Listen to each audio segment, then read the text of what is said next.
మంగిలి నీకు పాట ద్వారా అందరి ఇంటికి అందరి గుండెలోకి పోయిన నిన్ను సినిమాకి అసలు ఎట్లా వచ్చినావు, ఆ క్యారెక్టరేషన్ ఎలా? అంటే అన్ఎక్స్పెక్టెడ్గానే అన్న.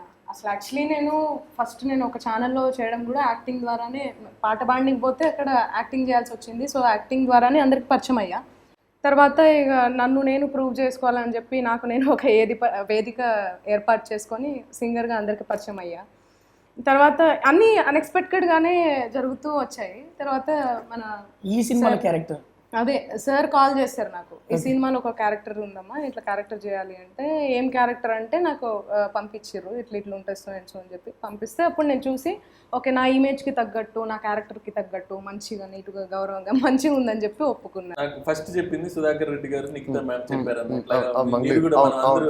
మంగ్లీ గారు అని అనుకున్నప్పుడు నాకు అంటే ఆవిడ సాంగ్స్ చూసాను కానీ ఆవిడ యాక్టింగ్ నాకు తెలియదు బేసిక్ గా. కొద్దిగా డౌట్ఫుల్ గానే ఉన్నా, మనం నేర్పించాలేమో లొకేషన్ లో యాక్టింగ్ అనే కైండ్ ఆఫ్ దీంట్లోనే వెళ్ళా. బట్ ఫస్ట్ షాట్ ఒక ఫోన్ కాల్ చాలా బాగా చేసింది. ఫస్ట్ షాట్ కే ఓకే అయిపోయింది. నేను షాక్ తిన్నా, అసలు మీరు చెప్తారేమో నాకు యాక్టింగ్ అమ్మా ఏంటి వచ్చా, ముందు ఏమన్నా నేర్చుకున్నావా లేకుంటే చేసావా, ఏమన్నా నాకు క్వశ్చన్ చేస్తారేమో అనుకున్నా. ఏం చేయలేదు, వచ్చి రాగానే ఫస్ట్ డేనే ఆటో నడిపేసి ఫస్ట్ డే తర్వాత చెప్పింది నాకు రాదన్నా అని. బండి సైడ్ కి లేచిందన్న, బాగా నడుపుతుంది, టేక్ ఓకే అనగానే ఫస్ట్ టేకే ఓకే అన్నాడు.